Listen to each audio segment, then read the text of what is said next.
Ladies and gentlemen, we're going to have a tight meeting room today. Chairman Dickey, if you want to join us up front.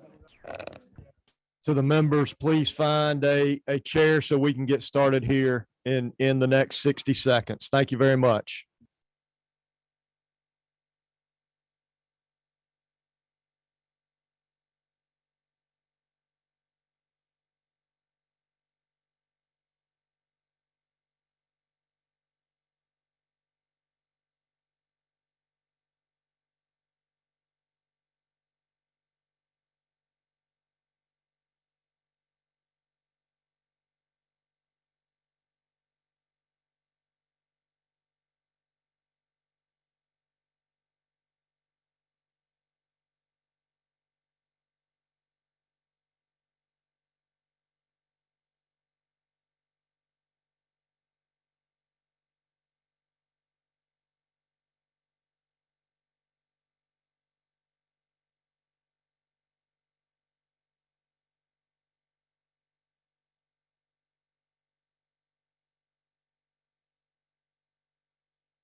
Ladies and gentlemen, if you could, please find your seat.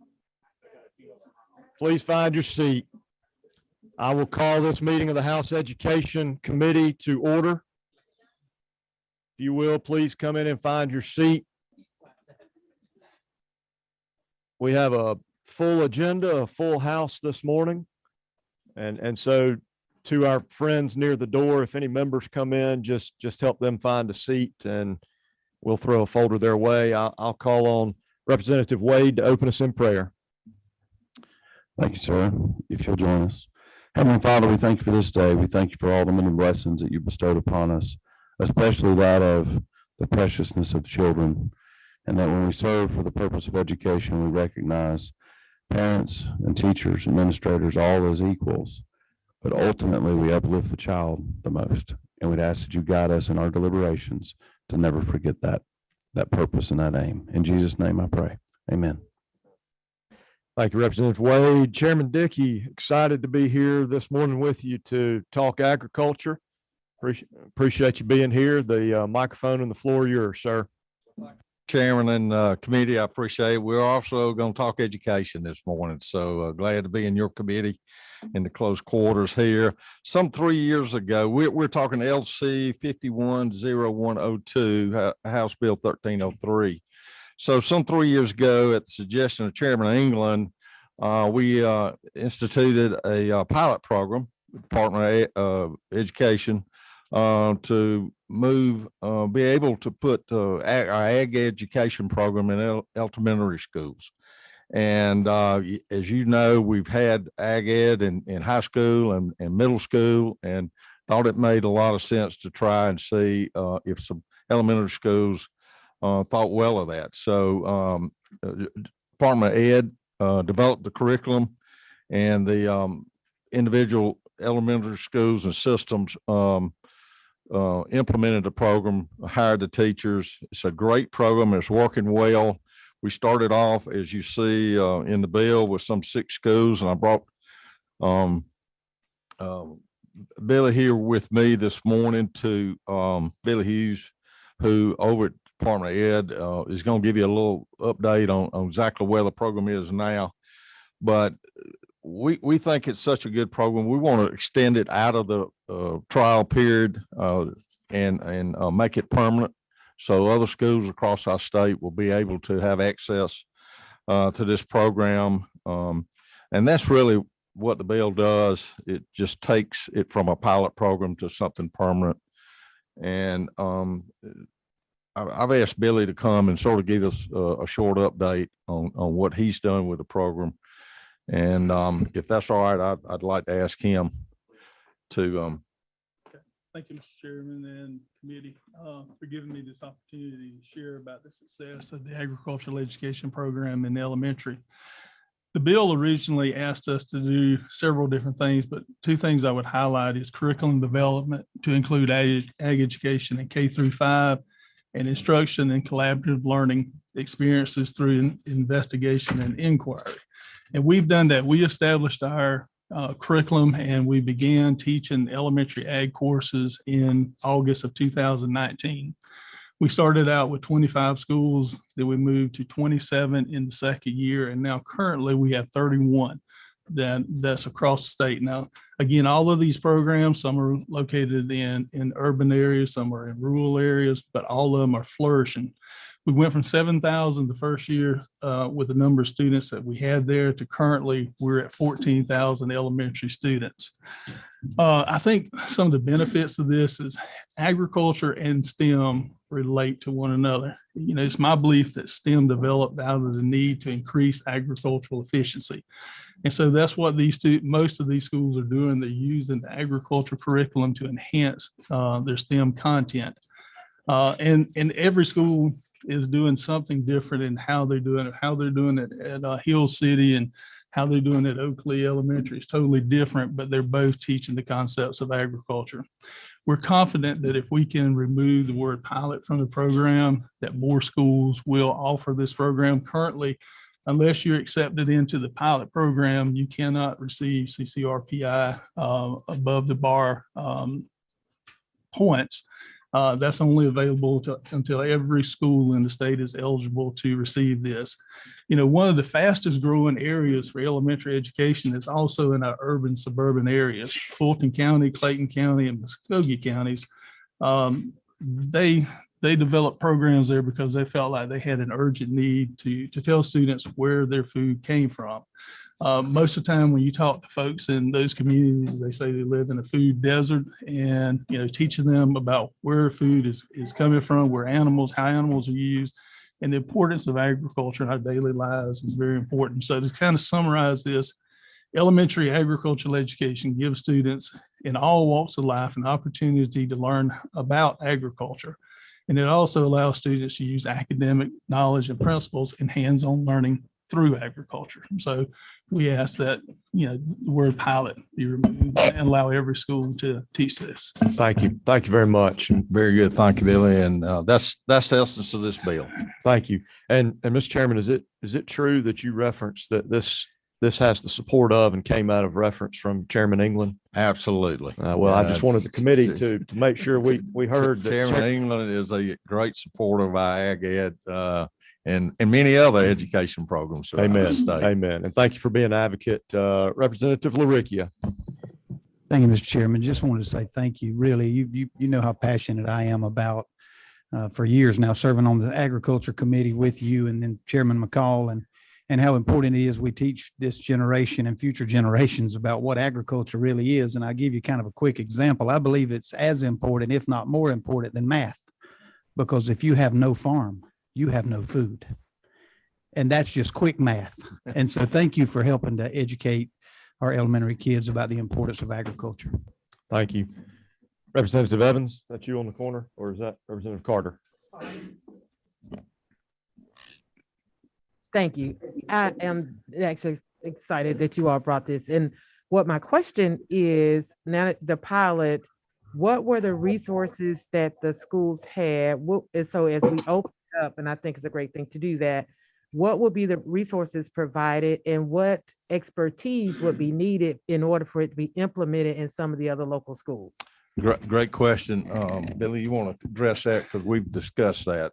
Most of the schools that have implemented the program, they have resources laying around, specifically like at Hill City. They had a greenhouse and they used their facilities department to build a small barn and different things there. So it doesn't call for a great deal of resources.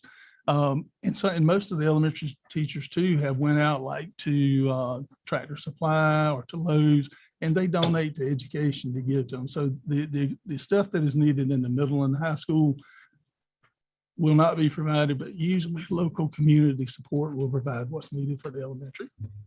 Thank you. Chairman Jaspers. So thank you, Mr. Chairman, and thank you, Chairman Dickey. Hill City is in my county, in one of the 6, and they've had a wonderful experience. The teachers and principal, when you go there, it's a buy-in by everyone. Representative LaRicchia, they use math in agriculture. But they use math in agriculture. I'm telling you, they use it all the time. And that's what also add that, the Secretary of the Department of Education of the United States came to Hill City to see that program. It's exciting and fun. They use the greens from the greenhouse for the school lunch program, have goats. It's a lot of fun. They have really enjoyed it for a well-rounded school. Thank you, Mr. Chairman. Representative Wilson. Mr. Chairman, quick question. Is this separate than if a school has 4-H doing its 5th grade program? This is a separate program completely? Yeah. Yes and no. Part of the component is leadership development. So it's really left up to the school whether they want to use the 4-H agent to provide that leadership development. They usually in 4-H is 5th up, but if you have a good working relationship in the county, then they can go down and help those. And some do. Some have their own. Like in where I come from, they have the Bulldog Ag Club. That's the mascot and that's what they call it. So you can use 4-H or whatever you need to for that leadership development. I got it. Sorry, trying to get a member on via Zoom. Representative Wade. Sure. Thank you, Chairman. Just thank you, Representative Dickey, for bringing this, and I appreciate you being here as well. As a father of 2 elementary school students, a 2nd grader and a kindergartner, I'm ready to get them farming, and this is a fantastic step toward that goal. So, we have a family garden ourselves and come from a long line of farmers in my family. So this is fantastic. And at the appropriate time, I would like to make a motion. You recognize for that motion. I recommend make a motion for due pass. We have a motion and a second that House Bill 1303 LC 510102 do pass. Is there any discussion? Nothing online. Hearing none. All those in favor, please say aye. Aye. Any opposed? Same sign. Thank you, Mr. Chairman. Motion carries. We appreciate you being here. Thank you, committee and Mr. Chairman. Appreciate it very much. Thank you.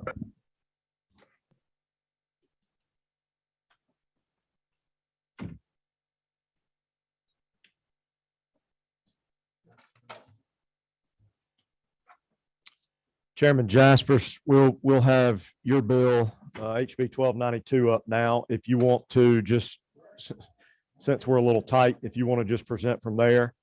And if y'all will bear with me for 1 second, I've got multiple members who are texting me needing Zoom information. So just give me 60 seconds to get that done and then we'll go from there.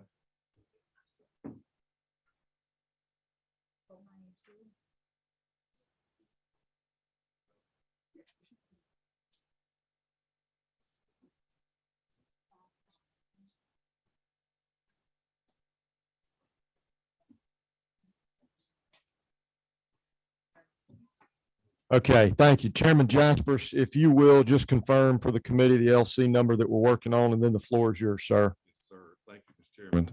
It's House Bill 1292 LC 490815. We're good. I appreciate the committee's hard work and diligence on some really tough issues this year. And I bring to you a very easy one. You may not know a lot about me, but I had probably the most fabulous job in the world before I came to the legislature. I was a county agricultural agent. I was the guy you called to kill things or make them live. And, but also I worked in the youth program, whether it be 4-H and FFA. And I have to tell you, those of us who get to work in that world, it's the most rewarding thing I believe I've ever done. This bill really helps people like me and those 4-Hers across the state be better participants in their activity. Just simply is that when a student in one of our schools participates in an event that has to be out of school, there's a conflict generally about are they counted present or absent. What this bill does, it allows the school system, or just says if they're in a certified 4-H event that's, like it says in the bill, sponsored by the 4-H professional, they will be counted present. This is an issue right now as we speak. The state livestock show is going on. Some counties do it, some counties don't. Usually they work it out, and it's a relationship thing in the school system to get it worked out. But this will just allow more kids be counted present. We all know in education that the attendance is a big issue in the grades that we give school systems, and this bill just simply allows them to be counted present. Thank you, Mr. Chairman, for the simple bill. Seeing no questions from the committee. Is there anything online? Seeing nothing online, Representative Wade. At the appropriate time, I'd like to make a motion. Now would be that time. I make a motion to pass. We have a motion and a second that House Bill 1292 LC 490815 do pass. Is there any further discussion? Hearing none, all those in favor, please say aye. Aye. Any opposed, same sign. Thank you, Mr. Chairman. Motion carries. Didn't even have to get out of your chair.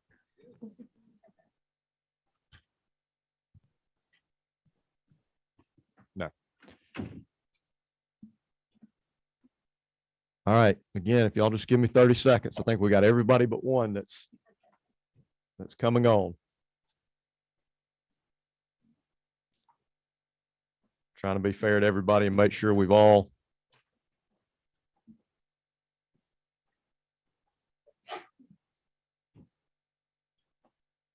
good. Sorry.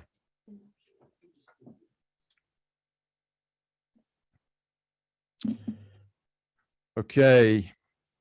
Next up, we've got House Bill 1084. Again, Representative Wade, if you want to be here in your seat to present.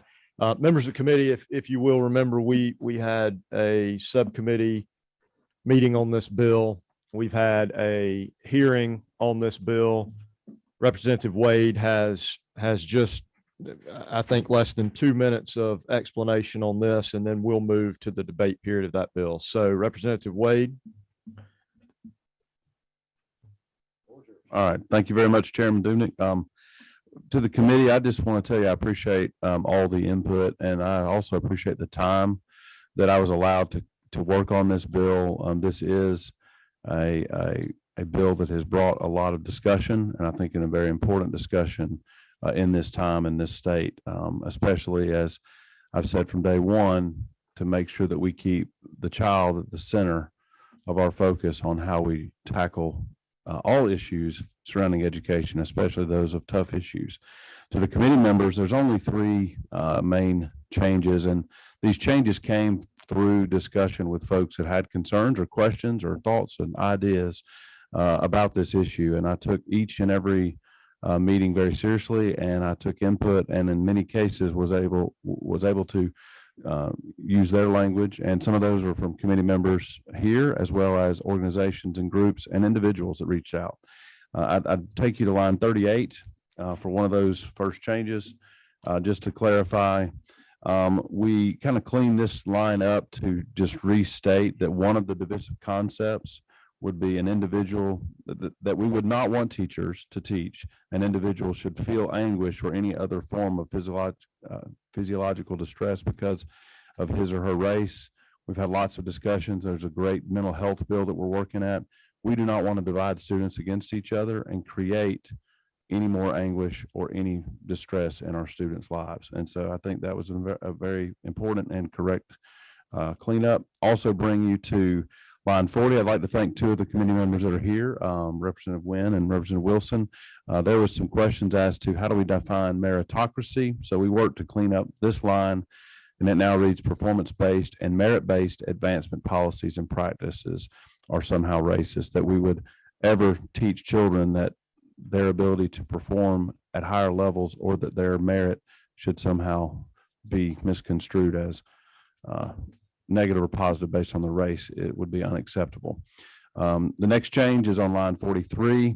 We just defined, as it relates to this bill, espousing personal political beliefs.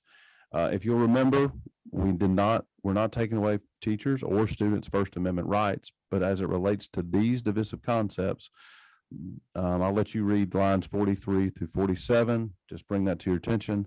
We worked with legislative counsel on this. This is one that I worked on diligently with several folks, and I appreciate their input in order to make sure that we thread this needle extremely importantly. And the last changes are on lines 155 through 163. And I want this to be heard by the folks in the room. There's a lot of questions as to the process. And again, this is about making sure that there are opportunities for local communities to do what they do well, which is to address these concerns in a thoughtful, respectful, meaningful manner, keeping the child at the center. And when those processes do not necessarily avail the parent their concerns, they have a process that they can go to from the local school to the school board. And I think in what could be worst case scenarios, it could go to the State Board of Education. We worked with the State Board of Education on this language, and this clarifies that a school system will only have their strategic or charter waivers at risk, and a very narrowly defined risk at that, if they refuse to accept the corrective action plan that the state board, if they sided with the parent, would interject. So it makes it very clear that there's strategic waivers and that the school systems are not at risk of losing their flexibility as long as they're continuing to listen and adhere to that. So those were the changes made. I really appreciate all the input, the questions and comments and concerns. I think this is an important bill, and I look forward to the debate. Thank you. Thank you, Representative Wade. Again, committee, we've had the chance to ask questions. So if we do have a question for the bill author, then I'll recognize you, Representative Carter, at this time. If this is part of our debate period, then we'd need to entertain a motion before we move to that. So is this a question for the bill author? It's a question about the bill. You can decide whether you want it now or later. Okay, go ahead. Okay. So I just, again, trying to get clarity. And the items that are listed from line 29 to 42, trying to understand how this is going to affect teachers' ability to teach concepts that we currently teach. So my question to the author, how would an educator teach about the history of eugenics, or is that something that's taught in Georgia schools? As we discussed with the Georgia standards, I do not know specifically to that question, but this would not prohibit, if eugenics was a part of Georgia standards, a teacher teaching on that subject in a thoughtful manner. And if you'll remember, and just so that everyone can hear this, we went through this discussion, and I'm going to find it. If you would look at lines 84. Let me start with 81. So this is where we want to ensure that we're not going to prevent teachers. Okay, this is not an attack on teachers. This is allowing teachers to do the following.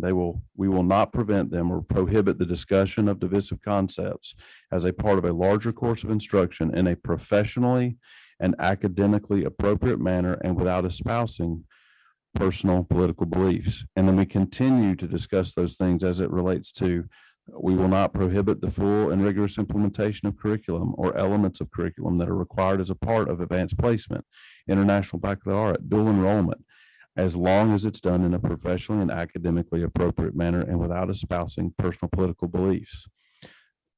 The impetus of this bill to your question, is to ensure that we can talk about tough issues without taking those tough issues and laying blame on children in the classroom and pitting them against each other. So we're not changing Georgia standards. As I've already testified to the committee, we're ensuring that those items that you so succinctly pointed out, Representative, 29 through 42, these are the divisive concepts. And I really believe that this is focused and to the right point to preserve children and to make sure that we're not pitting them against each other as it relates to these specific items laid out in the bill. I appreciate the question. May I have one other question as it relates to the bill? Yes, ma'am. Thank you for sharing that. And which brings me to my probably bigger concern where the bill addresses professional standards. Because one of the things, if we're honest, various concepts have been taught. There are certain behaviors that people have before they come to teach in a classroom. And part of the professional development and professional standards would be to assist teachers in teaching professionally, right? Without implying their implicit biases. So based on what I'm reading in this bill, and you can clarify it seems like if there's a training that would help a teacher teach without including their implicit bias, that they're almost restricted, because I just don't know how you're going to help someone who's racist not imply their racism when they're teaching if they don't have the tools or even the awareness. So and I've gone through the bill, I hear what you're trying to do, but it's just, I just feel like we're going to be stifling teachers, and we're putting something again that's happening that maybe it's not happening in the classroom, maybe happening at home, but maybe not in the classroom. So can you help me how the teachers are going to be equipped to really teach professionally these very tough subjects? So I can speak to this in great detail, but I'll keep it extremely focused. Teachers are all going through professional development throughout their career. There's nothing in this bill that would prohibit a school system from actually their own plan through a local process. And I'm happy to give you an example if it would help. If there was a substitute teacher in my district, and I will tell you, this is an issue that could happen. There is a known person who is a person who used to be in the KKK. And to my knowledge, this person might be able to qualify and meet the current standards to teach or to be a substitute teacher. If they come in and they do that and they're doing it under the guise of the Georgia standards and they are not going against these divisive concepts, then there would never be an issue. If they decide that they're going to espouse their personal political beliefs in that classroom setting, and a parent or a child or another teacher sees it and realizes it's a wrong, that they are doing something that they should not do based on this law, they can raise their hand, and there's a process to which the school system can determine what is the appropriate response, what is the level of that incident, and could that mean that they would decide as a local system, this person needs some serious professional development training? Or is the situation such that it was an issue that the community needed to address, and there was a great determination that this is a person that's not going to be able to teach and be in our system anymore, and the local system can make a decision on hiring and firing? Those are the responses. You've actually made the point that this is going to allow for the opportunity for that to be initially handled locally, and if ignored locally, then and only then would it rise to the next level. So I appreciate the question. Thank you. Representative Benton or Chairman Jasper. So I don't know who's number 5, but. Thank you, Mr. Chairman. At the appropriate time, I'd like to make a motion to pass. That is the time. So we have a motion that this bill do pass. Is there a second? There is a second. So we'll move to the debate period here. And thank you, Chairman Jasper. So I'm continuing to go in order. Representative Wilson, is that you on? Yes, sir. Okay. Thank you, Mr. Chairman. I have some questions. I try to get in for the motion, but Representative Wade, I appreciate you pointing out that you made changes on lines 40 and 41 based on concerns I raised in the last hearing. but now that we have the changes, I'm even more concerned.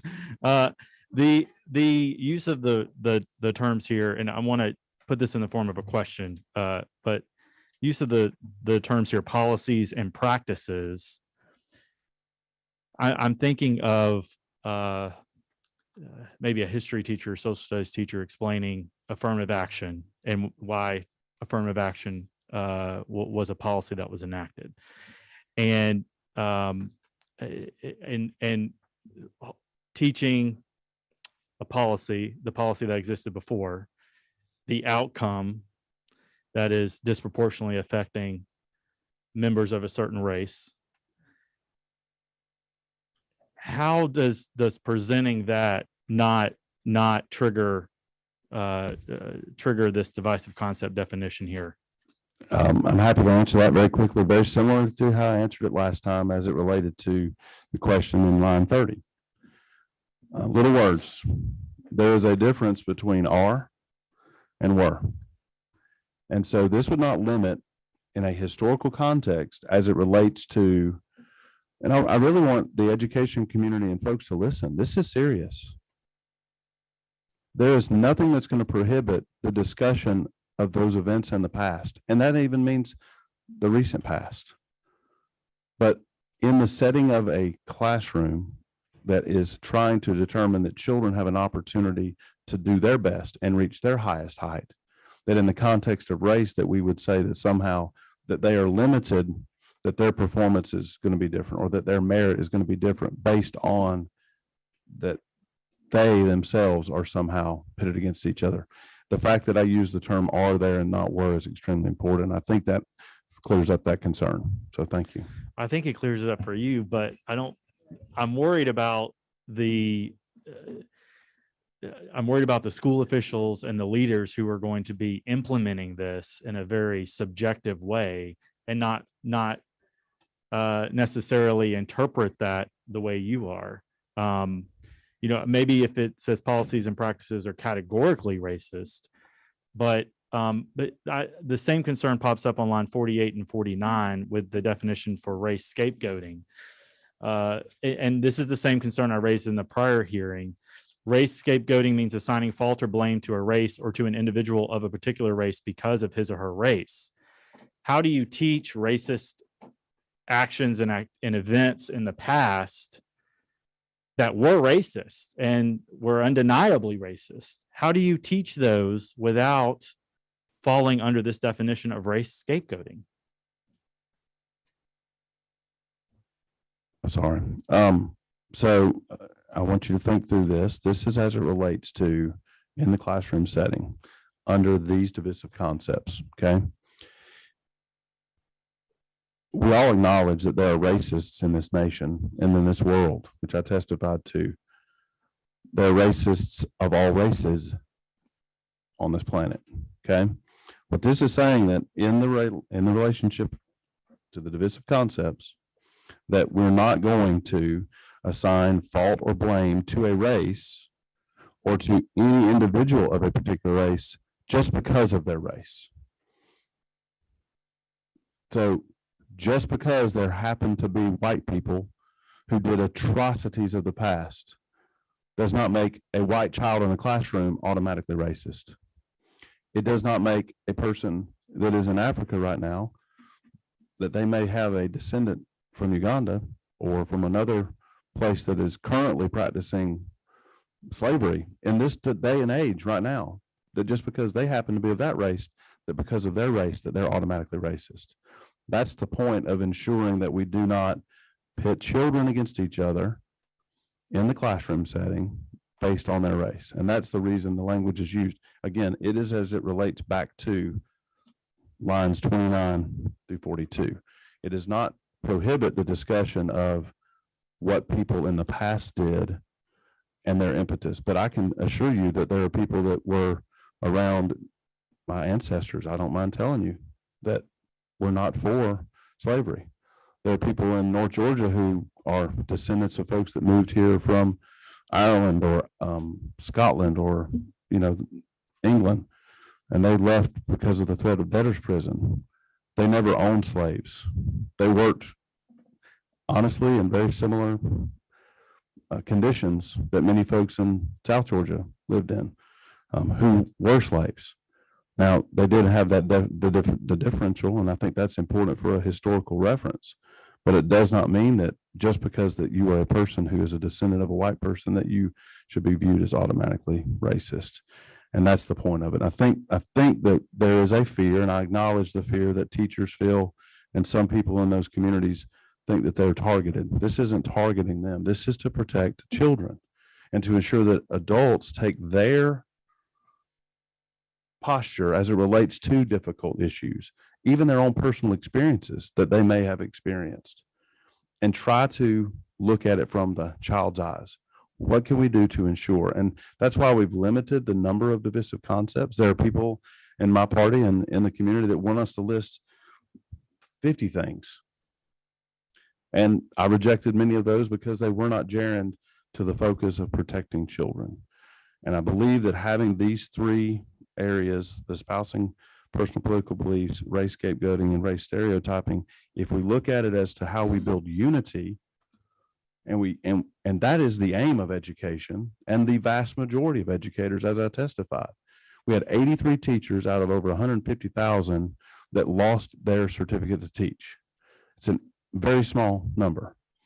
But if you're a parent and your child was in that class, that issue is the only issue you dealt with. And so I want to ensure, and I believe this body should consider, what trajectory are we putting in place? What can we do to ensure that every single person looks at each other as human beings and the human race, and to get past the past while never forgetting it? That's the whole purpose. I appreciate the question. Thank you. Thank you for sharing that intent. I think it's very important. And very last question, Mr. Chairman. Sure. Would the author be amenable to a friendly amendment to clarify that this wouldn't prevent the teaching of past racist actions? And while I'm gonna let you state that again so that he can consider it, and Representative, we've got a number of other questions. So if you'll state that again, so that Representative Wade is aware of what you're considering, and tell us where that would be and what that would look like. Yep. Just asking on lines 48 and 49, if the author would be amenable to a friendly amendment to clarify that this would not prevent the teaching of past racist actions or events.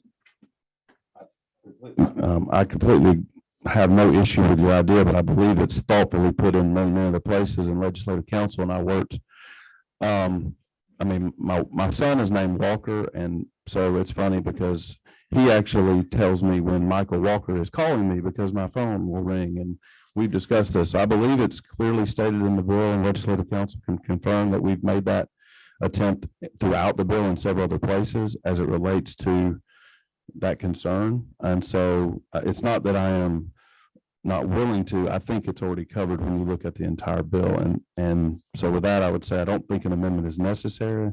And I'm happy to discuss with legislative council if they think that we have inarticulately covered your point. So I'll recognize legislative council, if you will. I know we can't really go anywhere, so I'll just let you speak, and then I'll reiterate the microphone for those. Mr. Chairman, I do think that the issue is addressed starting at line 81. It's in paragraph 5. Starting at line 81, legislative council says he does believe that is addressed, and go ahead. In essence, that paragraph would apply to all of the provisions in the bill. The amendment, as I understand it, seems to be specific to the one paragraph referring to race scapegoating.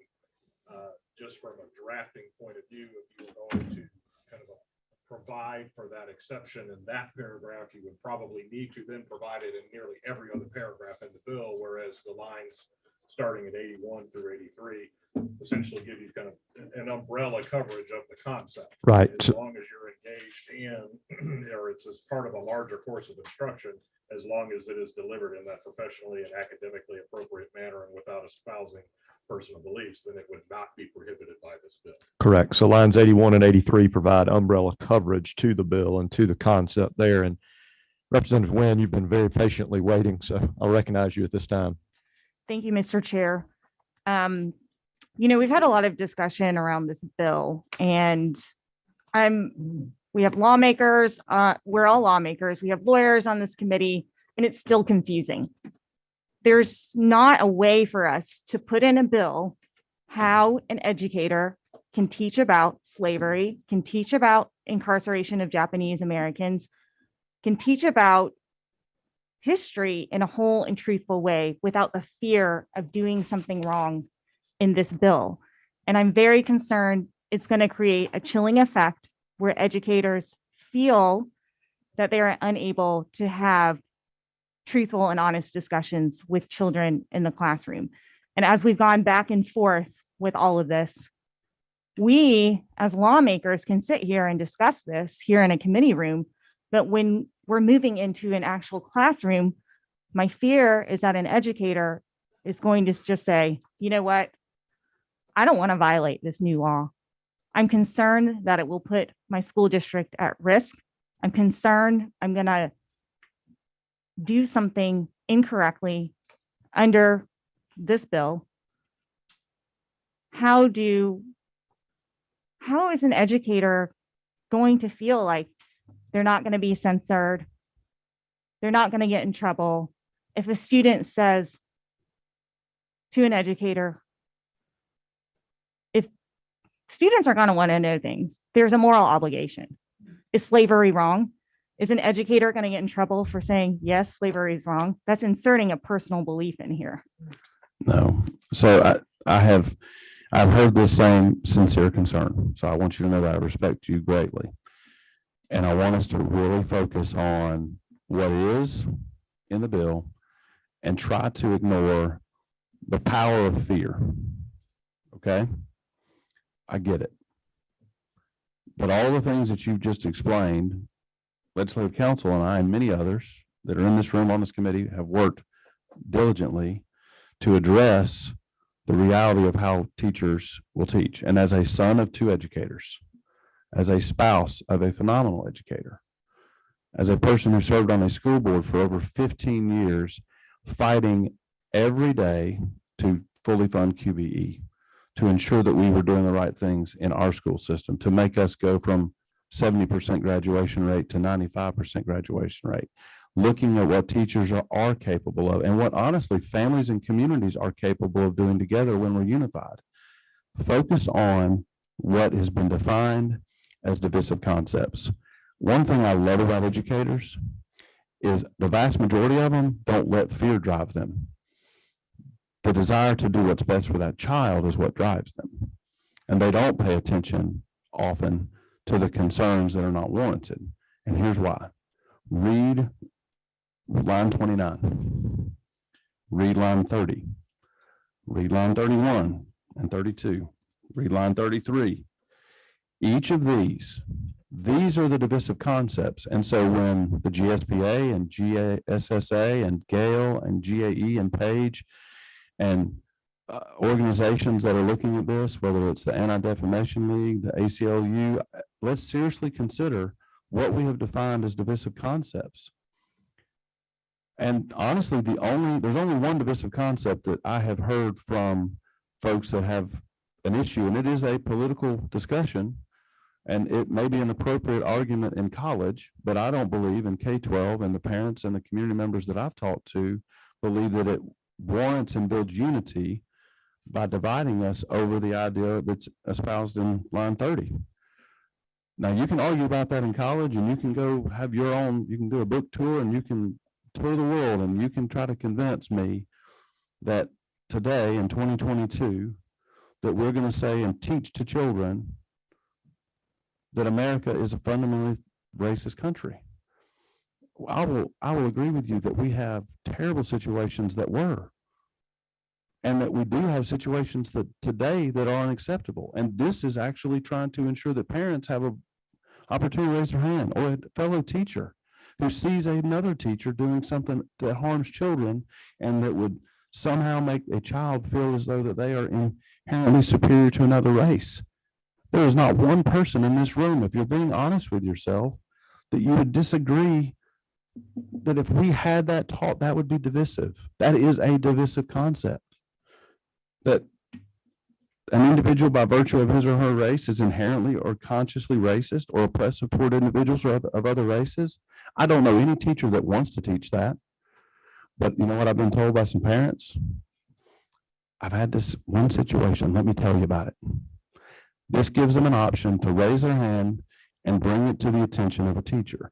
Look at what's been defined as divisive concepts.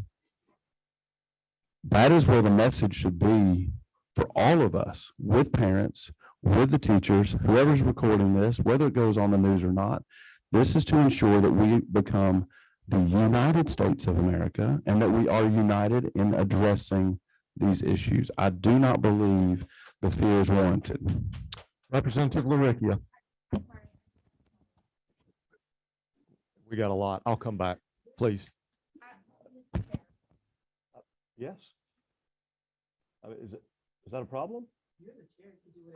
I'm trying to recognize everyone in the room in a very fair manner. And I just said that I would come back and answer those questions. And I'm going to do that until all the blinking lights and all the hands are done. Representative LaRicchia. Thank you, Mr. Chairman. I'll try to be quick, but sometimes when we have these conversations, I don't know whether to hit my button to speak or just tear up. I don't know which one to do. My son's 24 years old. His name's Joshua. He's a fair-skinned, red-headed kid. His best friend on the planet is a young man named Jonathan Holsty. They've been friends since middle school. They room together right here in Atlanta. Representative Wilson is their representative. They don't understand this. I believe with all of my heart that this author, this sponsor, and the members that have written this bill have tried to strike that delicate balance with the divisive concepts to protect both of those young men, and I've raised them both. It prevents a teacher of any race from trying to espouse divisive concepts to any other race. Why we get hung up on one particular race? I mean, look at this committee, at how diverse we are. I truly believe this strikes that delicate balance to protect every child from any teacher of any race from espousing divisive concepts. Representative Evans. Mr. Chairman, and I do appreciate your willingness to work with people on this bill, and I know your intent. I definitely respect you so much, Representative Wade. But I do share some concerns about like the actual implementation of this bill and what the effect could be in classrooms. And one thing I would like to know, like, especially this when an individual should feel anguish or any other form of psychological distress because of a race. Which line? Oh, excuse me, I'm That's sorry, okay. line 38, my apologies. Yeah, I do. I mean, of course I agree. Teachers should, never do that. But how do we prevent an allegation from a student as they're learning about slavery or Japanese internment or, things, and they are of the race that was oppressive, if they feel psychological anguish and they come home and they talk with their family about it, and then somehow these allegations get made? How do we prevent these allegations that are, that may not be true, from popping up? Sure. So I am blessed to have a wife who's now an administrator in the middle school. And let me tell you what middle school's about. Allegations, questions, concerns. Sometimes kids are honest about what happened, sometimes they're not. And so assistant principals find themselves in triage all day long about clarifying exactly what's going on just in the process of puberty, let alone a specific discussion, a lesson. So divisive concepts as it relates to this is a teacher in their role should not be teaching that because of your race, you should feel like you must. I'm compelling and telling you that you should. Now, let me tell you a story about my second grade. Now, I'm going to get emotional because she's my baby girl. So she has great teachers, phenomenal. She came home after learning about what happened to Rosa Parks. And I will never apologize for my child's first experience in a school setting was in a Sunday school class. And she has been raised to know that we are all equal because we were all created by the same creator. And that she sees children for who they are in their spirit and their soul.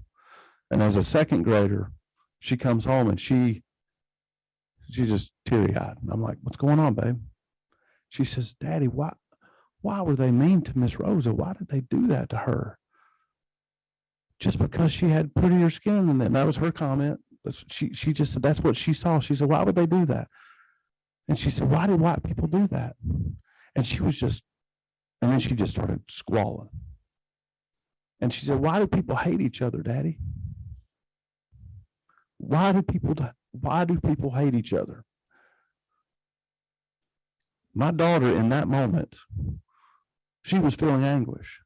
Now, my job as a parent is to embrace that child in that moment, to let her know what she's doing. And she has natural empathy for another human being. The teacher did not do anything in order to tell that she should feel that way because of her race. That's the point of that line. The point is we all should have an opportunity to build empathy, to understand people who look differently than us, who come from different backgrounds. The point of the bill is to ensure that teachers are not in their role as a steward for a classroom of children to take what most people experience on their own at some point in their life when they see the atrocities of the past, that somehow that if you are this race, that it is required for you, that you should feel anguish and that you should feel terrible about yourself and who you are as a person because of the atrocities of the past. That is the difference. And I believe in Georgia educators. I believe they will understand the difference. And I believe administrators and I believe parents, this is a conversation that we have to have. And I think that the concern I respect, but I do not think it's warranted. Chairman Setzler, is that you on the end? Mr. Chairman, thank you. Appreciate it, Mr. Chairman. I want to go to the thrust of what this bill, the relevance of this, Mr. Chairman. I was talking to a group of young people several years ago. I was asked to talk to a very diverse group of athletes, and it was a leadership program. You know, and in the program we looked at, we're talking about sort of American principles and principles that kind of hold our society together. And part of that was at the very root, what is the essence of American ideals? And the story I told them was, I asked them to raise their hands and said, tell me how many folks here, these are high school males. I said, how many here do the same thing on Friday night when you're with your friends at 11 p.m. as you do with your grandparents or your youth pastor? They kind of looked at the floor. So what are you telling me you act differently 11:30 at night on a Friday night with your friends than you do with your youth pastor? I said, well, yeah. I said, well, why is that? And they kind of wiggled around. I said, just because you know it's right. I mean, your ideals are right. Why do you act differently around your youth pastor or around your friends? And the point was to say, guys, I lived this when I was a kid. All of us do struggle with this. As a teenager, we live a double life. We know what's right. We're raised on ideals we know are right, but sometimes we don't live up to those ideals. I said, you as adolescents struggle to create this alignment between what you know is right and between how you live. And I said, have you ever seen friends who are fighting that fight and they have DUIs, they have run-ins with the law because they clash with history and what they're doing in their lives, they pay a price for it. I said, America is exactly that. America's founding ideals were right, but we lived a double life for 75 years. I mean, from the founding, September 17th, 1787 is when our Constitution was founded. 75 years to the day later, September 17th, 1862. 2 regiments of Burnside's brigade stormed across Antietam Creek. Toombs' regiment of Georgians collapsed in the Confederate line collapsed in Antietam. That was the high watermark of the Confederacy. The high watermark of and we talk about the history of all that, but guys, there is a move from America from solid founding principles towards justice. King talked, Dr. Martin Luther King, who grew up, we're in the shadow of his birth house. said that America from its beginning has lived, in his words, in the words of psychologists and psychiatrists, he said this in his own words, he says, have had a schizophrenic personality. Because he affirmed the ideals of America, but America has struggled that everybody could participate in that. You know, just as young people have these awful circumstances that make them align their double life they're living with their ideals, America had that same struggle, Mr. Chairman. And what we're facing this bill is, and I know I'm taking more time than perhaps you'd like, but the issue that's before us and that's before our kids is the sweep of American history, one of solid ideals that we have struggled over time to allow everybody to participate in, like many of us have in our own personal lives, or it was America fundamentally wrong from its founding. And I was going door to door in my 2020 campaign, and I ran across a lady. And I ended up talking to her in the front yard for 45 minutes because she didn't agree that America had solid ideals that we were trying to bring people along to recognize. You know, when our nation was founded, women couldn't vote. There was limitations on owning property, people of color, people of Native American origin, their rights were wrecked. But the American project is worked to bring those folks along and have everyone participate in solid ideals. She looked at me and said, no, that's not what America's about. She said, Ed, I believe America is, this is her words, fundamentally flawed from the outset. The very root of America is one of wickedness, evil, and exploitation. And I believe the only way to solve that is to rip the root out, completely wipe it clean, and start over from scratch. She see those weeds inside of my yard? I have a new landscaper coming in tomorrow. I'm going to rip those weeds out. They're all going to be gone. I'm going to replace it with sod. That's what needs to happen in America. I have never had a constituent so clearly articulate to me this idea that America is at its root wicked and that it needed to be ripped out and completely replaced. The arc of American history, I believe, that I think we should be teaching, and I can guarantee you that Dr. Martin Luther King recognized, was America's principles were right, but America was wrong for not allowing everybody to participate in those equally. And that's the sweep of American history. But there are people there today, constituent of mine, I can tell you where she lives, who said America is wicked to the core. And the very nature that the sweep of American history is one of exploitation, not of allowing everybody to catch up. That's what's in play here, Mr. Chairman. And the question is America a monolithic nation of exploitation, or is it one where we're trying to have everyone catch up and achieve our ideals? That's the battle here. There is a real fight going on, and there's real content that's being promulgated by my constituent and friend's words, and she has a right to believe what she believes. But do we have a right as a public school system to teach that? And I believe we don't. And I believe King's ideals we talked about is what we should be teaching. That's the sweep of this bill, Mr. Chairman. Thank you, Chairman Setzler. Representative Wilson, and then Representative Wynn. Those are our final two questions. So Representative Wilson. Thank you, Mr. Chairman. I just want the committee to have this information before it, when we make the vote on this on this bill and on the next bill that's coming up. But just yesterday, the National Association of Educators released a poll that was conducted in January of this year, a national poll. 55% of teachers want to quit their jobs. Black teachers and Hispanic teachers are even higher, in the 60%. And I think it's because of what we're doing here. This is certainly not helping it. Thank you, Mr. Chairman. Thank you. Representative Wynn.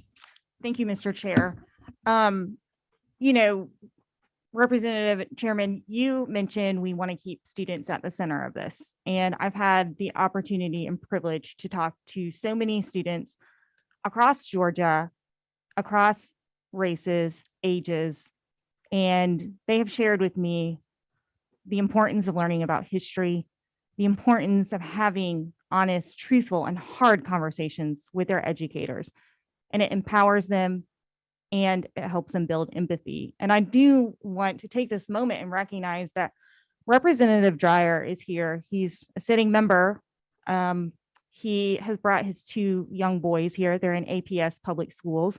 This is actually something they talk about at home, what they're learning in school and why it's important. He's a parent of two white boys who are learning about very hard issues in school.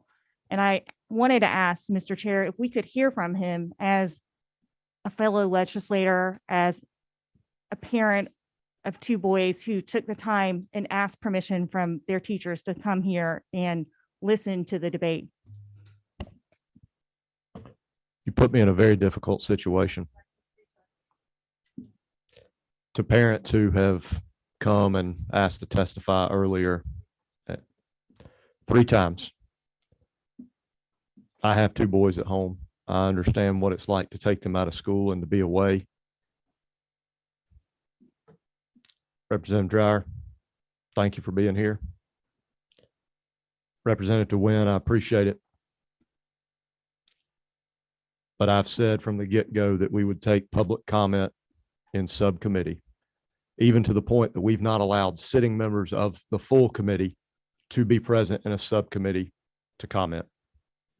I feel I would be disingenuous.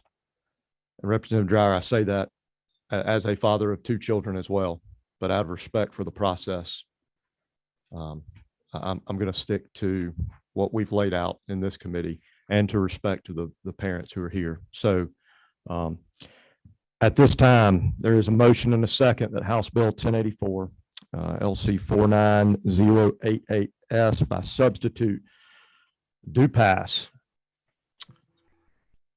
Seeing no further discussion, anything online, all those in favor, please say aye.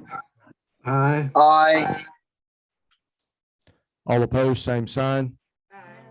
No. All right, we'll do it. All in favor, please raise your hand.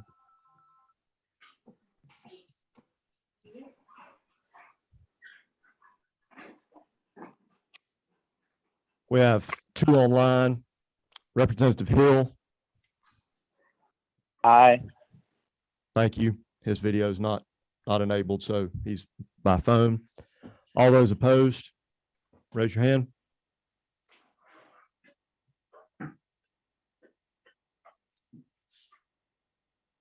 And we do have Representative Paris online. That motion carries on a 13-7 vote. Representative Wade, thank you very much. And I'm gonna make a comment. If you haven't got to know Representative Wade on a personal level, whether you're sitting in the audience, whether you're watching online, whether you're sitting up here as a member of this committee, I haven't met a man or a woman in this chamber with a heart for an issue like this. I strongly encourage you to talk to him, especially if you disagree with what's in this bill. You will find a genuine man who has the children of this state in his mind and on his heart and in his best interest. So Representative Wade, thank you for that.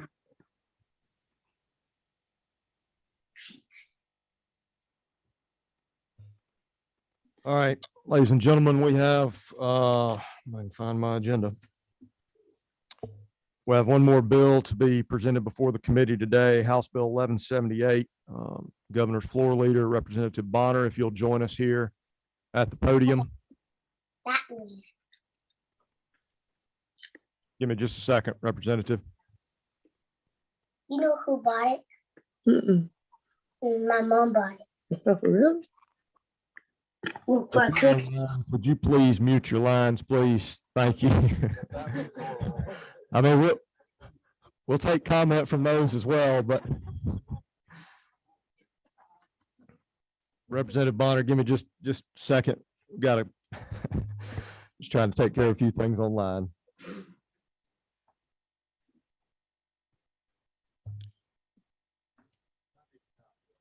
Okay. Does anybody else need a copy of House Bill 1178? Anybody else need a copy? No worries.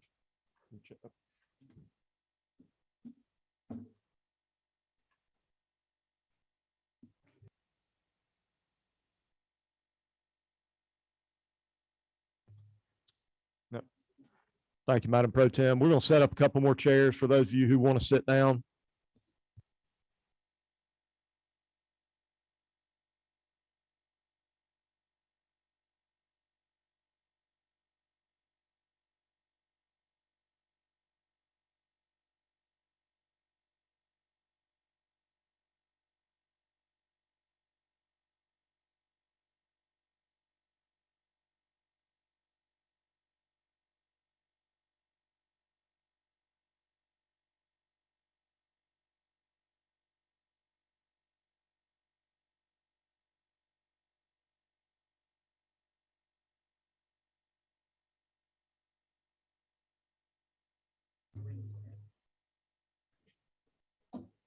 Oh, you sit on the other side. Microphone's over there. Oh, you're good.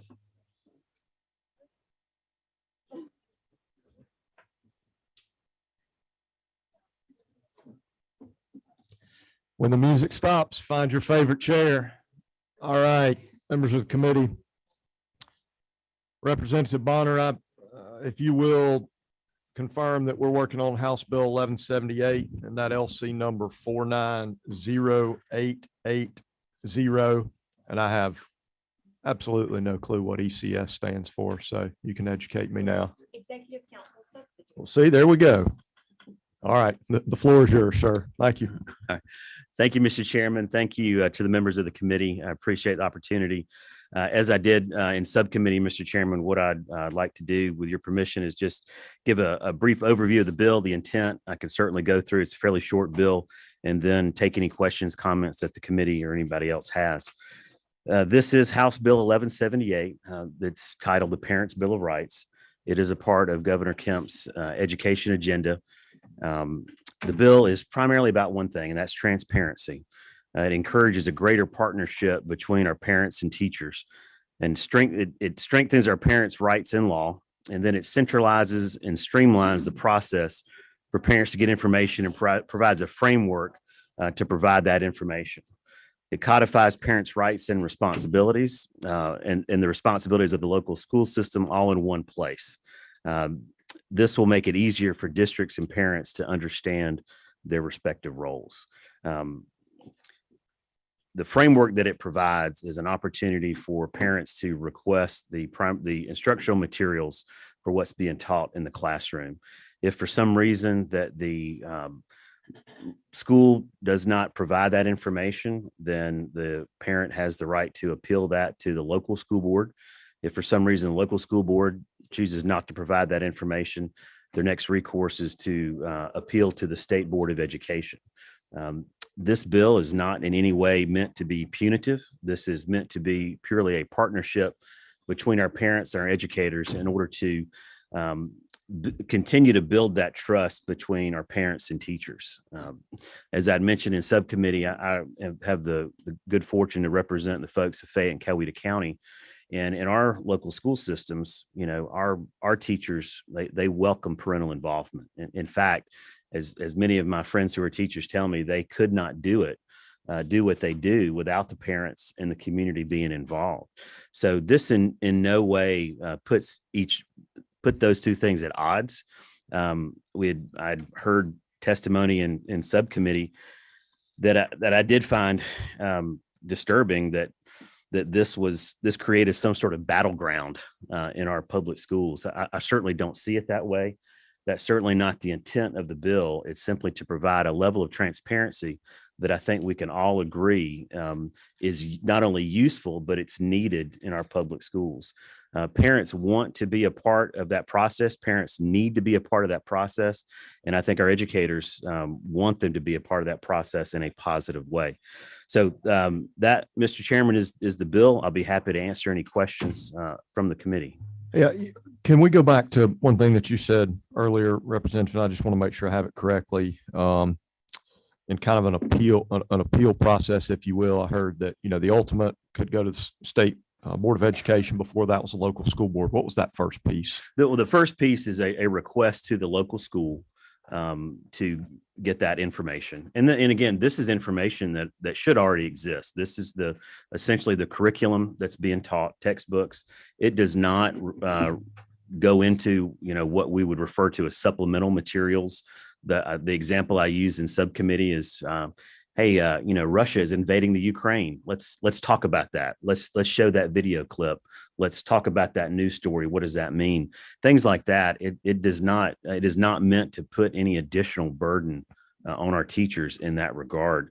But the request is made, and it is a request, not a demand, not a complaint, but a request made to the school.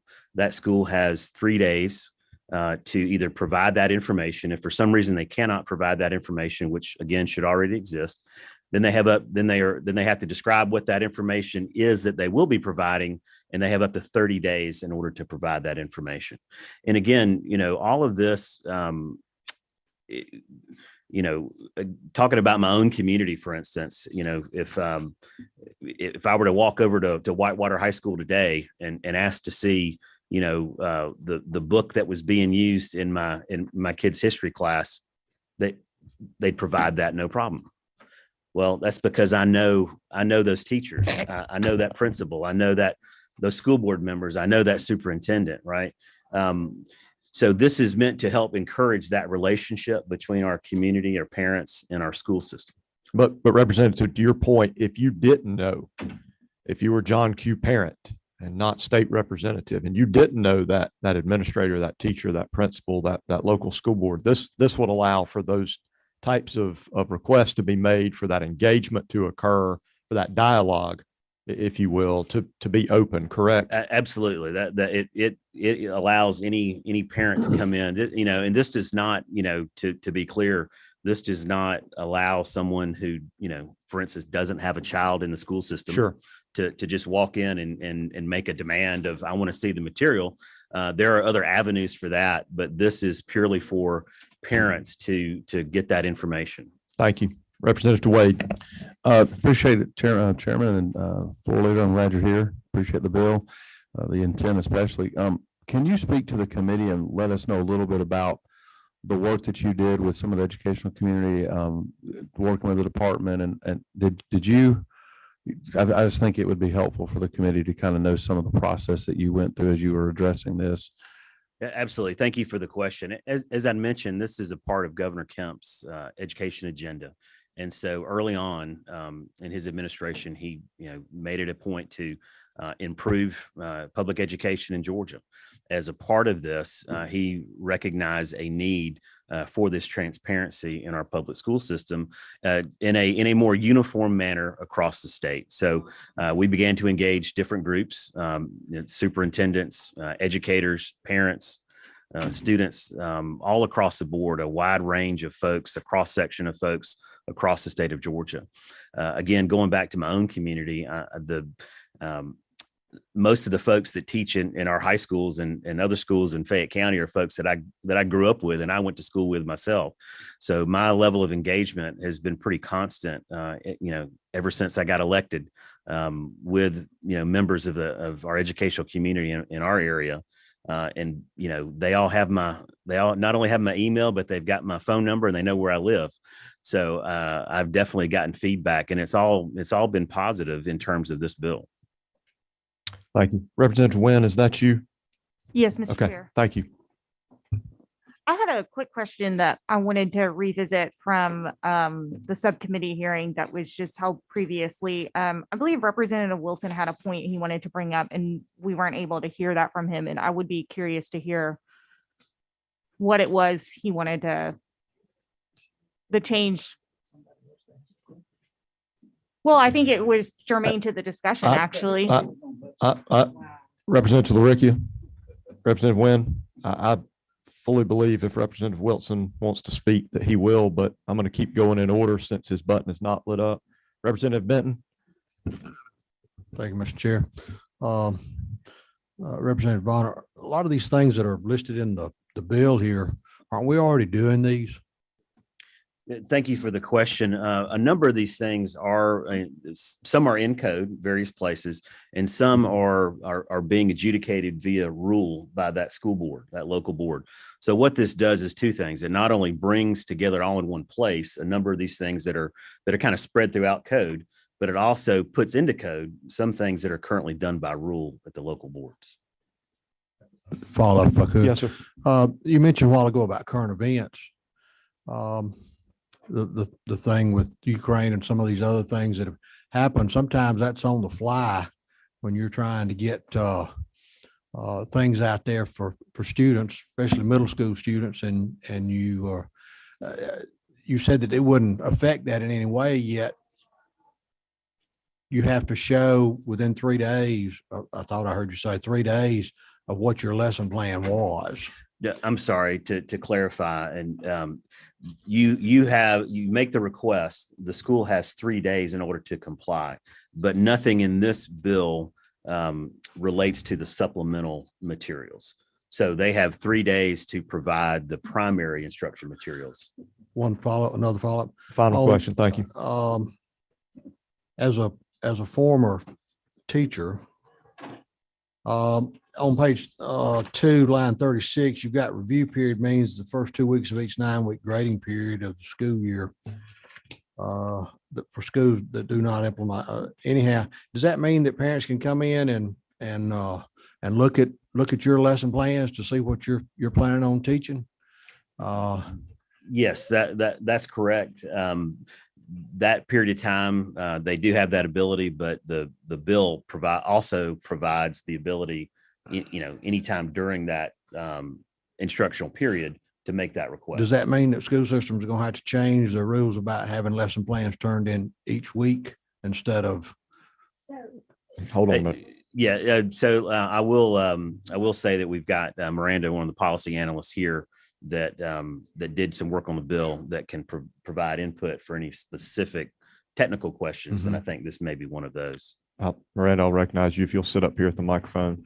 Chairman Jasper, she'll be next after her explanation. Hi there. So I'm Miranda Bradford, Governor Kemp's pre-K through 12th grade education policy advisor, and I also work on foster care and adoption and a number of child issues and family issues. So this bill only speaks to those materials that are approved by the local Board of Education and the State Board of Education. It does not go into supplementary materials because as a certified teacher, those materials change from day to day, minute to minute based on students.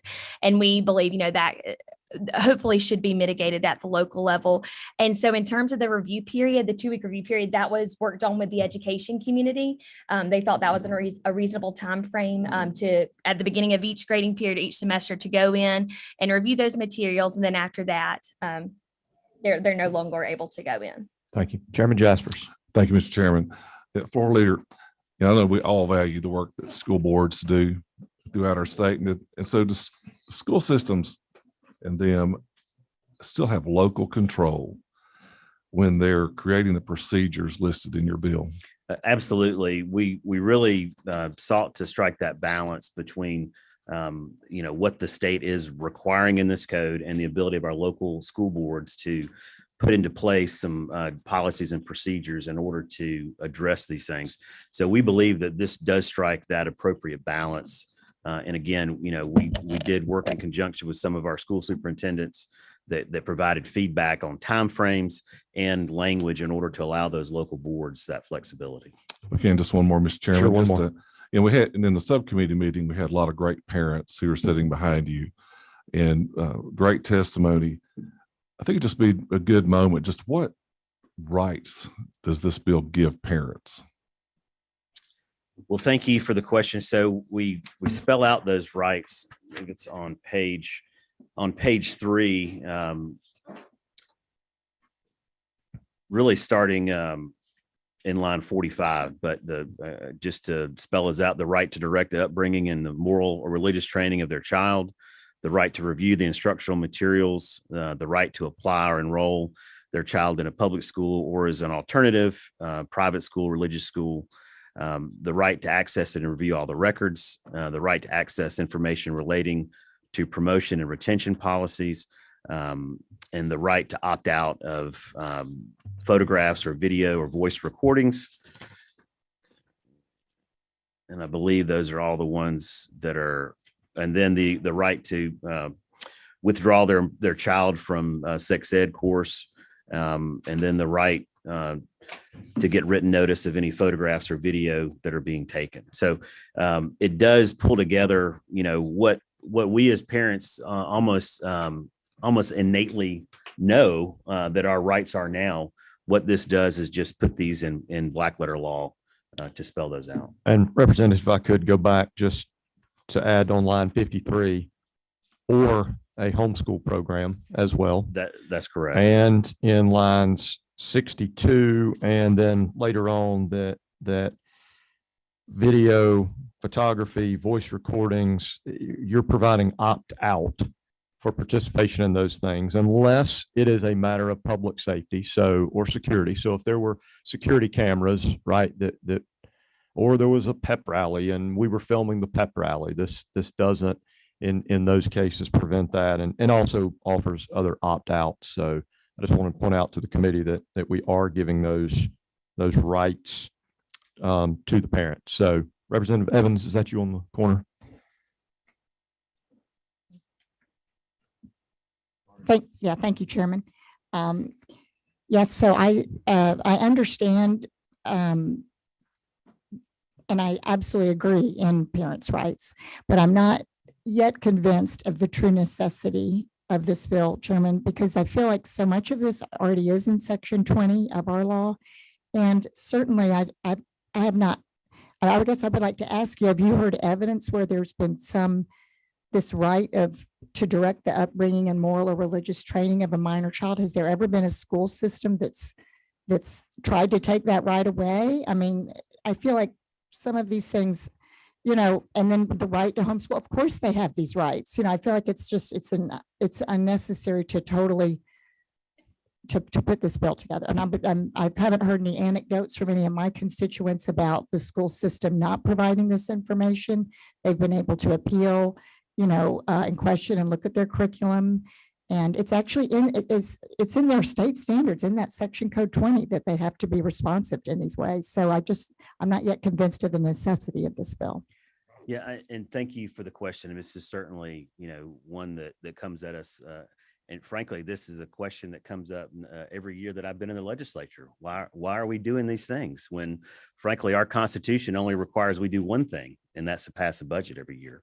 And I wish that, in most cases, I could just come and I could lay down our state constitution right here and our U.S. Constitution right here and say, we'll just simply abide by these things.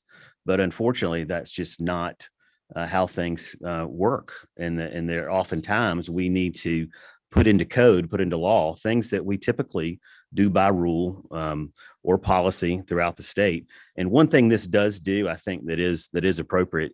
It does take a number of things that currently are in code, which I agree, there are some of these that are in code, but it takes a lot of things. And when you are creating this framework, sometimes it does make some sense to pull all those things together in one place, right? So that I don't know about you, but sometimes when I'm reading some legislation, it'll start making all these references to various code sections, and then it's like a scavenger hunt finding that, right? Whereas in this, what it does is put all these things in one area. In terms of why do we need to do it? I mean, I can't speak for your district, but I can certainly speak for my community. And, there have been instances, the feedback that I've gotten where parents, whether it's real or perceived, just don't feel like they have some of these rights that we have enumerated in the bill. I'm going to recognize Representative Wilson, and then Madam Pro Tem, you'll be after that. Representative Wilson. Thank you, Mr. Chairman. And I have two questions. I'm going to keep them as brief as possible because you've been gracious and recognized us, Mr. Chairman. Mr. Floor Leader, I wonder if you were here earlier when I mentioned the poll that was released showing 55% of our nation's educators want to quit their jobs, and what your reaction is to that and how it pertains to this particular bill. Does this bill help that or hurt that? Well, I haven't seen the poll that you referenced. I was not in here when you brought that up, so I can't speak to the poll itself, but I will tell you, I will say this. I don't think there's any debate that our teachers have been through a difficult time, right? But I'll say that burden has been borne not only by the teachers, but by the students and the parents, right? So I will tell you this, I don't want any teachers to quit. I don't want any teachers to be fired. I mean, I grew up in the community I represent. So, these people that I'm talking about in this bill, these are not only my friends and neighbors, but these are the folks that are teaching my own kids. So I have no desire, and this is intentionally not punitive, right? We are not looking to single out a single teacher. We're not looking to single out a single administrator, a single school, or even a single system. This in no way does that.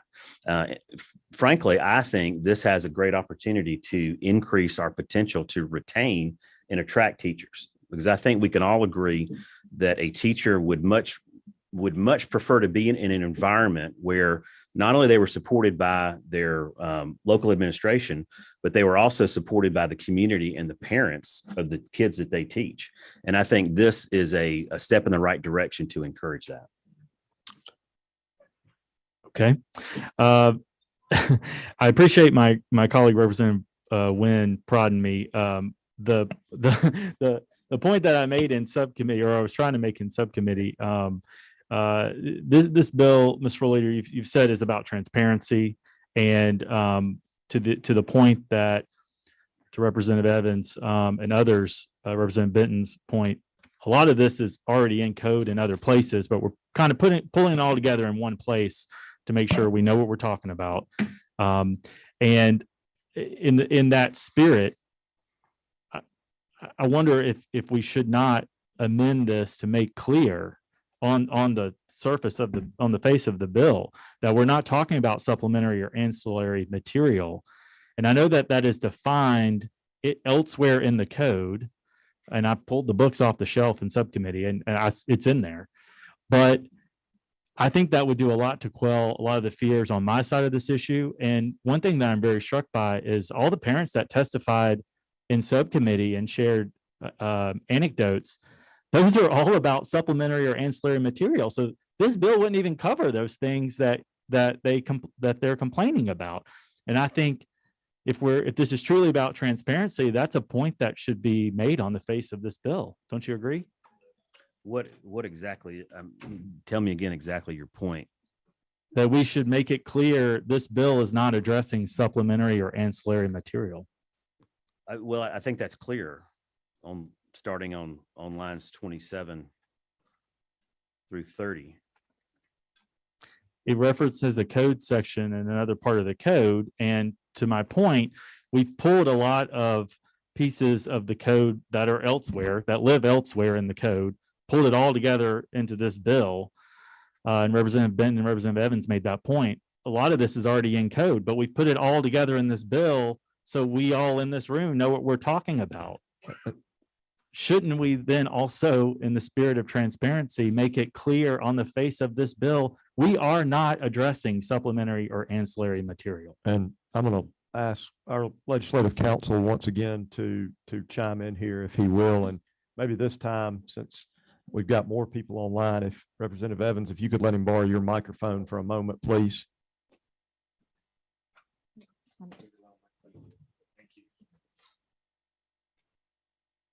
Thank you, Mr. Chair.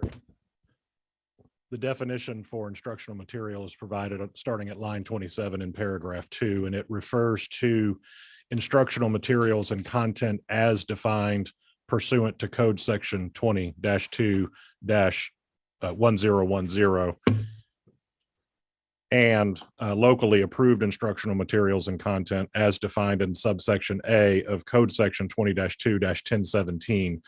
The operative language really comes from that second code section, which provides a definition for instructional materials and content and specifically excludes supplementary or ancillary material.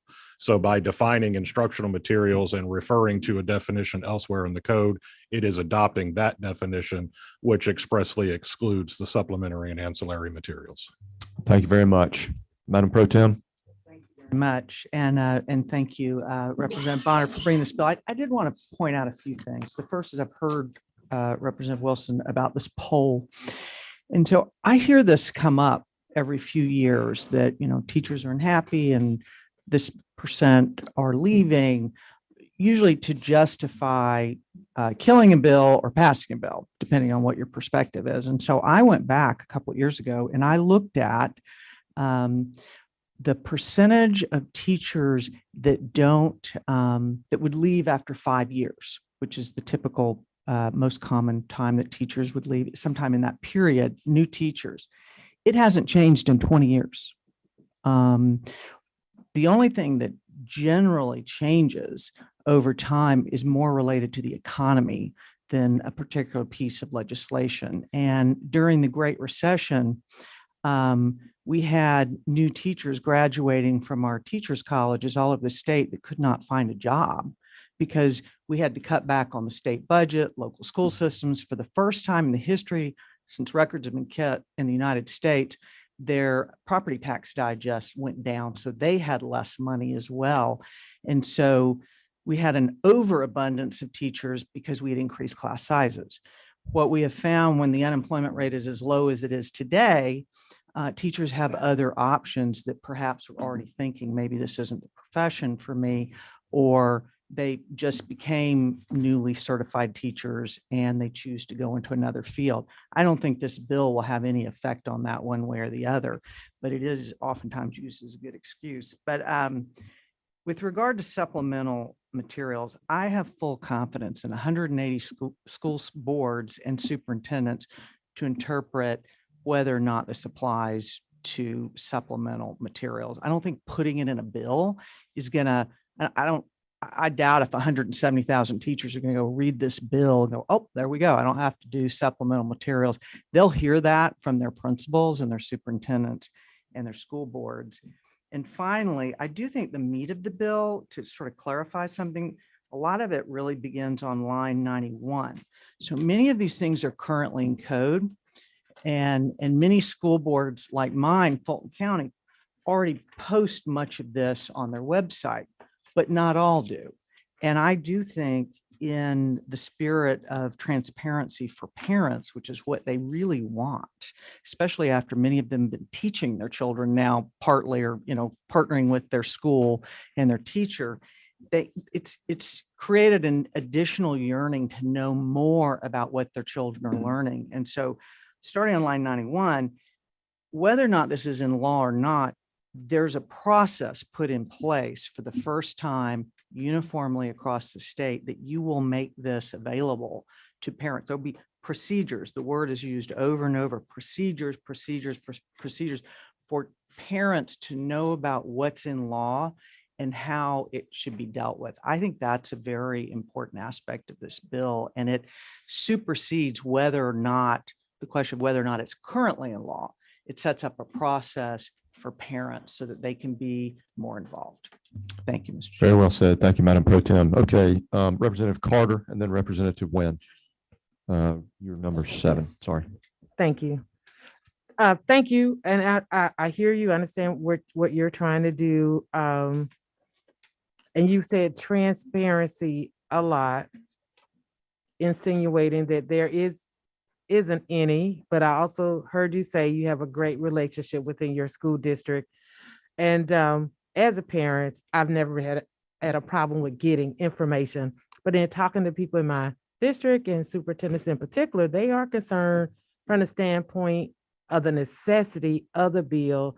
And I for now, I guess I just need the clarity is that you aren't offering any new legislation, if I heard you correctly, that you've taken codes of laws that are already in code and put it in one place. And then, as the Speaker Pro Tem has stated, you're adding a process. So it's not that there's an issue or a problem because the law is there. You're saying that parents don't know where to find it? Is that kind of the purpose of this bill? I'm just trying to understand it. Sure. Thank you for the question. And I'll let Miranda chime in on this as well. But there are a number of these items that are listed in the bill that we are actually putting into code that are right now being done via rule or a particular policy at the local school board. I should just say. Okay, so when we break down the purpose of this bill, I like to think of it in 3 different strands. So first, it strengthens parents' rights in law. Currently are most done by board rule, and we know the board rule is easily undone. So currently the law only has student records and student data as information that must be available to the parent. So this bill puts instructional materials and all these other rights into our law, which therefore strengthens our parents' rights. The second thing is it streamlines and centralizes the process for a parent to get information while providing an alternative to the open records request. So that's that 3-day period for them to get that information rather than going through the open records request pathway that costs money for parents. And it allows them to get access that is not already available for them under law. And then the third thing is that it codifies parents' rights and the responsibility of the local school system all in one place. So currently the rights and regulations or rights and information are all over the code, state regulation, local boards. And we think that it'll make it easier for districts to know their responsibility when it comes to parents' rights, and then parents know their rights very easily in code. Thank you. Representative Nguyen and then Chairman Jaspers. Thank you, Mr. Chair. I just had a quick clarifying question. Would educators be required to also show their lesson plans? So it's instructional material, but would that be inclusive of lesson plans? It's a part of it's a part of the state and locally approved curriculum. So if that requires them to have a lesson plan for that instructional period, it would require that. Okay, thank you. Thank you. Chairman Jaspers. Thank you, Mr. Chairman. Just a comment. Thank you for letting me make it. We'll get in trouble for saying this. I listened to NPR on Tuesday morning. I know on Tuesday driving in. I know. And the crowd goes wild. It's bad. But hey, I listened. And so the lady, when she's talking about this survey, we need a little bit of context. She's talking about COVID and the absolute stress that's put on classroom teachers. As you do, I have a daughter that's a high school teacher. And I know testing was an issue. The difficulty from going from online to offline, and never mentioned what we're talking about. But then she said, well, what would make it better? The first thing she said, money. It's money. Well, I just want to just brag on the General Assembly. For the last 3 years, we've addressed that. That is, we put $5,000 in teachers, or we will add $2,000 this year. And I brag on Governor Kemp and his budget for doing that. Take some credit. And I think it's very important. The context of what it was very important. Thank you. Thank you, Mr. Chairman. Representative Wade to close us out. All right, appreciate this. And I will say this as it relates to some of the parents in the room that testified in subcommittee and kind of put on my old school board hat.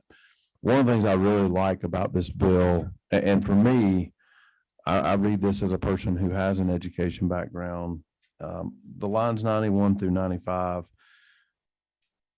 in the each governing body shall, in consultation with parents, teachers, and administrators, develop and adopt a policy or regulation to promote parental involvement in the public schools. This is just meeting the call to action that we've experienced coming out of the pandemic, and ensuring that every school in the state is doing this, and they're doing it and I describe it, our best times at our home are our kitchen table. Schools, y'all got a table and everybody has an equal seat at it. And that's the teacher, the administrator, and the parent.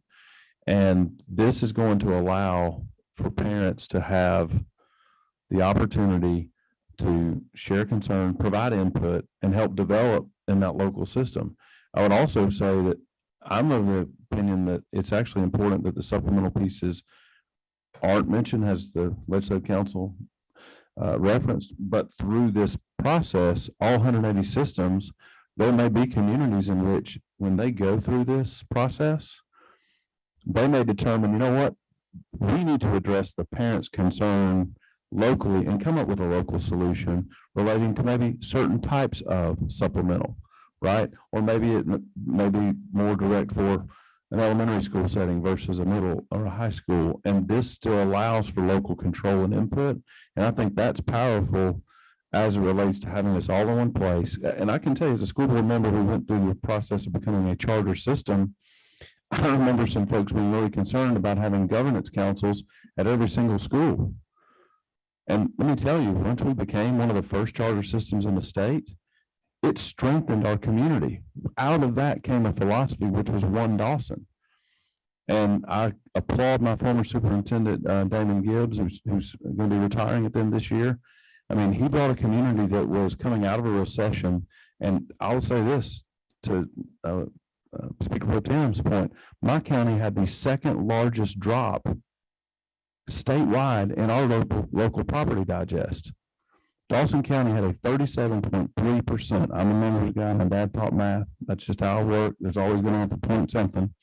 But that 37.3, let me just tell you, through our process, we were able to have teachers who were ready to, they decided that I'll go 49% so I can save this brand new teacher who, because they haven't been here 3 years, might have been on the chopping block. We had the ability to do that locally. To me, this is putting a framework that's needed. I appreciate your efforts, and I'm very thankful that we were doing what I believe most parents want, and that's just an equal seat at the table. Thank you very much. Thank you, Representative Wade. Representative Bonner and members of the committee, a few closing comments here. I believe that this, as the pro tem so directly put, this creates a process, right? This creates a process for that partnership that you've described in both subcommittee and full committee. I believe, as it was said, that this puts those parents' rights that are outlined here into law, into code.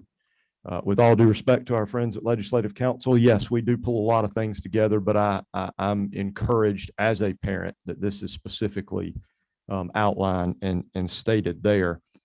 But for members of the full committee, I'll say the same thing that I said in subcommittee for everyone else. Sorry that you have to hear this twice. Yeah, as we've talked about, I have a child with severe food allergies, and I'm very appreciative that the FDA mandates that ingredients be listed, right? That they're there for transparency's sake. As a parent, this isn't just a preference to live gluten-free. This isn't even something that Benadryl will fix. This is, can I get my child to the hospital faster than the ambulance can? Serious. So transparency as a parent is needed there. Transparency for my child or my wife with healthcare issues, for my family, being able to go into a healthcare setting and having access to what medicines are being put in this body, what procedures are being done, what diagnoses have occurred. Those are transparency items. And as I said before, and I'll say again, I believe that food and healthcare and education are three main areas in my life and in the 10.8 million Georgians' lives that we're here to represent, that there needs to be transparency. And so with that, I'm very appreciative of you bringing this bill, and I'll recognize Representative Wade for a motion. Chairman, I would like to make a motion to do pass. We have a motion that HB 1178 do pass. Is there a second?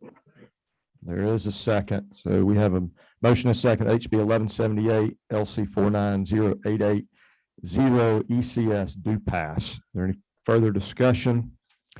Hearing none. All those in favor, please raise your hand.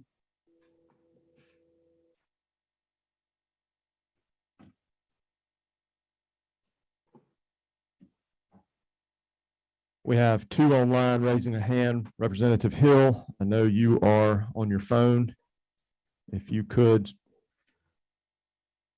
Okay. And all those opposed, please also raise your hand.